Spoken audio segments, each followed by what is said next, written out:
दोस्तों शुक्रिया। आज सुबह शॉर्ट नोटिस में आपने तकलीफ की यहाँ आने के लिए, उसके लिए आपका बहुत बहुत शुक्रिया। आज हमारे बीच हमारे जम्मू कश्मीर भारतीय जनता पार्टी के चीफ स्पोक्स पर्सन और प्रोमिनेंट लॉयर जो सुप्रीम कोर्ट के लॉयर हैं जनाब सुनील सेठी साहब हैं। मैं उनसे गुजारिश करूंगा कि आज की प्रेस कॉन्फ्रेंस शुरू करें। दोस्तों, साथियों और महिला शक्ति यहाँ पे हैं, सबका स्वागत है। भारतीय जनता पार्टी जम्मू कश्मीर ने आज जो प्रेस कॉन्फ्रेंस बुलाई है, ये जो बजट प्रेजेंट किया गया है जम्मू कश्मीर के बारे में कल यूनियन फाइनेंस मिनिस्ट्री के द्वारा, उसके बारे में बात करने के लिए और अपनी संतुष्टि और हर्ष जाहिर करने के लिए हम खुश हैं कि ये बजट जो है जम्मू कश्मीर के लिए पेश किया गया, जिसमें बजट में 1,18,000 करोड़ रुपए का प्रावधान रखा गया जम्मू कश्मीर के लिए। अगर आप पिछले बजट से देखें तो ये 150 करोड़ रुपीस ज़्यादा है। ये सबस्टेंटिव इंक्रीज है। और इस बजट की अगर हाईलाइट देखना चाहेंगे तो दो चीज़ें मैं इसमें खास देखता हूँ कि एक तो ये है कि इसमें ग्रोथ का रेट जो है वो 10% है। अगर पूरे देश में देखें तो सबसे ज़्यादा जो है ग्रोथ का रेट जो है 10% जो है इसमें प्रोजेक्टेड है जम्मू कश्मीर के लिए। दूसरा ये है कि फाइनेंस मिनिस्ट्री ने कहा कि 35% बजट जो है वो उसका खर्चा जो है इंफ्रास्ट्रक्चर और डेवलपमेंट के ऊपर होगा। तो आने वाले वक्त पे, आने वाले साल में कितनी बड़ी डेवलपमेंट और कितना बड़ा इंफ्रास्ट्रक्चर में इन्वेस्टमेंट होगी, इसके बारे में हम सोच सकते हैं। इस बजट के बारे में बात करते हुए अगर हम देखें तो इसकी बजट की खास बातें अगर हम देखें तो एक, जैसे इस बजट में रखा गया कि 25,000 मीट्रिक टन की कैपेसिटी वाला कोल्ड स्टोर एक सोपुर में होगा और इसी तरह 2,000 मीट्रिक टन की कैपेसिटी वाला एक कोल्ड स्टोर जो है वो जम्मू में नरवाल में होगा। तो सोपुर में इतना बड़ा कोल्ड स्टोर बनाने के लिए जो फैसला किया गया, इसका हम स्वागत करते हैं, क्योंकि इससे जो सेब और बाकी फ्रूट्स जो है जिसका उत्पादन करने वाले जो किसान हैं जम्मू कश्मीर में और कश्मीर में, उनको काफ़ी मदद मिलेगी। और ट्रांजिट में स्टोरेज एक बड़ा जो है नरवाल में होने से जम्मू की मंडी में भी जो है कश्मीर के फ्रूट ग्रोअर को जो है वो अच्छा रेट भी मिलेगा और फसल भी जो है वो ख़राब नहीं होगी। इसी तरह अगर हम देखें इस बजट में कहने के लिए काफ़ी कुछ है, लेकिन अगर ख़ास बिंदुओं के ऊपर भी बात करें तो स्मार्ट सिटी के तहत जो है 500 करोड़ रुपया स्मार्ट सिटी के तहत जम्मू और श्रीनगर को दिया गया। तो आज जो स्मार्ट सिटी के काम जो जैसे आप देख रहे हैं कि श्रीनगर सिटी में चल रहे हैं, ये अभी सड़कें जो है खुली हो रही हैं और आगे आने वाले दिनों में बिजली और पानी का भी अच्छा जो है इंतज़ाम होगा। तो 500 करोड़ रुपया आने से स्मार्ट सिटी के अंदर जो है वो काम तेज़ी से होंगे। अगर हम श्रीनगर कश्मीर की और ख़ासकर श्रीनगर की दिक्कत को देखें तो पुराना शहर, पुराने बसे हुए शहर हिस्टोरिकल हैं, इसमें सड़कें जो हैं उनको खुला करने का प्रावधान उतना ज़्यादा नहीं, हॉरिजॉन्टल ग्रोथ ज़्यादा नहीं है, वर्टिकल ग्रोथ का चांस है। वर्टिकल ग्रोथ में भी फ्लाईओवर्स जो हैं वो लिमिटेड एक्सटेंट तक ही बन सकते हैं। तो इसको देखते हुए, क्योंकि यहाँ पे गाड़ियाँ लगातार बढ़ रही हैं, सड़कें छोटी पड़ती जा रही हैं, तो जम्मू और कश्मीर में, जम्मू में भी और श्रीनगर में भी मेट्रो के लिए इस बजट में जो है वो 140 करोड़ रुपया जो है रखा गया। आने वाले साल में मेट्रो के ऊपर काम जो है वो दोनों जगह पे शुरू हो जाएगा, जम्मू में भी और श्रीनगर में। श्रीनगर में मेट्रो बनने से यहाँ के लोगों की काफ़ी हद तक तकलीफ़ें जो है ट्रांसपोर्ट की जो है वो दिक्कतें दूर हो जाएंगी। और इसी के साथ जुड़ा हुआ अगर आप देखेंगे तो जम्मू कश्मीर में इस बजट में खासकर महिलाओं के लिए, औरतों के लिए खास ध्यान रखा गया।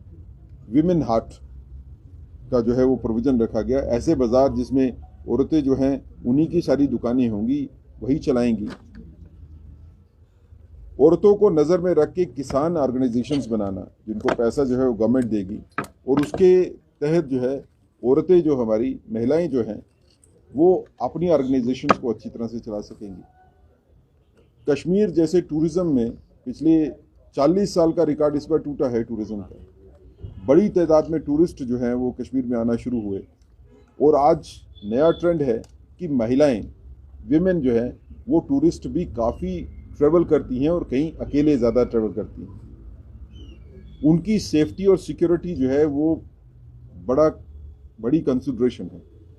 अगर हम विमेन की सेफ्टी और सिक्योरिटी जो है इंश्योर करते हैं तो टूरिस्ट में, जो विमेन टूरिस्ट है, उसमें सेल्फ कॉन्फिडेंस होगा, उसमें ये होगा कि मैं अकेले भी ट्रेवल कर सकती हूँ। उसके चलते हुए पिंक टैक्सीज और पिंक बसेस जिसको महिलाएं ही चलाएंगी, जिसको विमेन जो है ड्राइवर, फीमेल ड्राइवर ही चलाएंगी, उसका भी इसमें प्रावधान रखा गया, जिसके तहत महिलाएं जो है वो आसानी से जो है वो आ जा सकेंगी। रोजगार की अगर हम बात करें तो अगले साल में 40 रोजगार मेले पूरे जम्मू कश्मीर में रखे जाएंगे। तो 40 रोजगार मेले पूरे के पूरे जब state Jammu Kashmir union territory में रखे जाएंगे तो उसके तहत जो है वो काफ़ी लोगों को इसमें रोजगार मिलेगा। अगर हम मनरेगा की बात करें तो मनरेगा में 440 करोड़ रुपया जो है नया जो है वो इसमें इन्वेस्ट किया जाएगा। 440 लाख रुपया नए काम जो हैं वो क्रिएट किए जाएंगे मनरेगा में। इसी के तहत अगर हम और देखें तो सबसे बड़ी इस बजट में अगर कहीं पे प्रावधान रखा गया, कहीं सबसे ज़्यादा बड़ी इन्वेस्टमेंट हुई है तो वो वाटर रिसोर्सेज में हुई है। 5,000 करोड़ रुपए 5,000 करोड़ रुपए का इसमें प्रावधान रखा गया वाटर के लिए, जल जीवन मिशन के तहत। और मिशन ये है कि सभी गांवों में, हर घर में नल से पानी मिले। ये मिशन जो गवर्नमेंट ऑफ इंडिया का है, मोदी जी का सपना है, उसके लिए इस बजट में सबसे बड़ा जो है 5,000 करोड़ रुपया जो है वो पानी के लिए रखा गया। पानी की दिक्कतें जो हैं वो शहरों में भी हैं लेकिन गांव में भी हैं। खासकर कश्मीर में आप देखें तो पहाड़ी इलाके हैं, पानी की सप्लाई जो है पहुंचाने में थोड़ी दिक्कत होती है। तो मुझे लगता है कि इतनी बड़ी जो है इन्वेस्टमेंट आने से उसमें काफ़ी ज़्यादा जो है वो स्टेबिलिटी जो है वो आएगी। बिजली के लिए भी एक अच्छी रकम जो है वो इस बजट में रखी गई बिजली के लिए, ताकि लोगों को बिजली जो है वो मिल सके। अगर हम PMGSY जिसके तहत जो है वो रूरल एरियाज़ में सड़कें भी बनती हैं और बाकी प्रावधान भी होते हैं, 1600 करोड़ रुपया उसके लिए रखा गया। नाबार्ड में 1,000 करोड़ रुपया रखा गया। मिशन यूथ में 200 करोड़ रुपया रखा गया।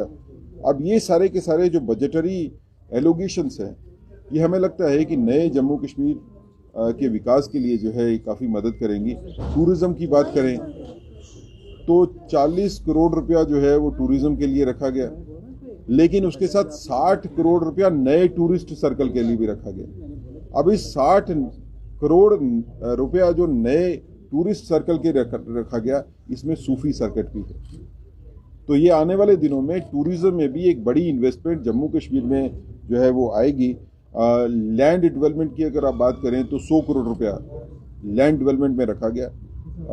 जम्मू और कश्मीर में दोनों जगह पे, क्योंकि काफ़ी देर से हाउसिंग कॉलोनीज जो है वो नई नहीं बनी है, ऑर्गेनाइज्ड हाउसिंग कॉलोनी जो है उसको बनाना भी ज़रूरी था, तो इस बजट में उसका भी है। दोनों जगह पे जो है नई हाउसिंग कॉलोनीज की जो है वो डेवलपमेंट भी होगी। इसी तरह के बाकी जो है बजट्स भी इसमें प्रावधान रखा गया। जैसे कश्मीरी पंडित कम्युनिटी की जो है वो काफ़ी देर से डिमांड थी, जो खासकर जो माइग्रेंट जो कश्मीर में काम करते हैं सिक्योरिटी और सेफ्टी के लिए, तो 400 करोड़ रुपया उनके लिए ट्रांजिटरी जो है अकोमोडेशंस बनाने के लिए, उनके दिमाग में, दिल में सेंस ऑफ सिक्योरिटी क्रिएट करने के लिए कि आप लोग आइए यहाँ पे और यहाँ पे रहिए ताकि आपकी सेफ्टी और सिक्योरिटी जो है वो पैरामाउंट रहे और उसका ध्यान रखा जाए, तो इसका भी जो है वो एक सिस्टम रखा गया। इसी तरह से बाकी जगह भी जैसे बंकर्स बनाने की बात हो, उसमें भी जो है वो इस बजट में रखा गया। कुल मिला के मैं इस बजट में ये देखता हूँ कि ये नए जम्मू कश्मीर के विकास में बहुत मदद करेगा। आने वाले वक्त में इस बजट से जो खाका बनाया गया, जो सोच रखी गई, उस सोच को हम स्वागत करते हैं, हम वेलकम करते हैं कि अच्छी सोच के साथ ये बजट आया। और ब्यूरोक्रेसी से हम ये ज़रूर तवक्को करते हैं कि जिस सोच के साथ ये बजट बन के आया है और जितना पैसा आप लोगों को मिला है, वो पैसा जो है वो ज़मीन पे खर्च होना चाहिए और उन लोगों के लिए खर्च होना चाहिए जिन लोगों के लिए सेंट्रल गवर्नमेंट ने भेजा है। LG एडमिनिस्ट्रेशन से हम ये भी रिक्वेस्ट करते हैं कि जितना बजट आया है, ये सारे का सारा बजट जो है इस साल में ख़त्म होना चाहिए। देखिए, बजट आता है और वो बजट का पैसा वापस चला जाए बगैर खर्च किए हुए वो गलत बात होती है। हम ये उम्मीद ज़रूर करते हैं एडमिनिस्ट्रेशन से कि वो सारे का सारा पैसा जो है वो इसमें खर्च करेंगे। आने वाला साल जो है वो सभी के लिए पीस लेके आए और डेवलपमेंट लेके आए, ऐसी जम्मू कश्मीर भारतीय जनता पार्टी जो है तो फोकस है।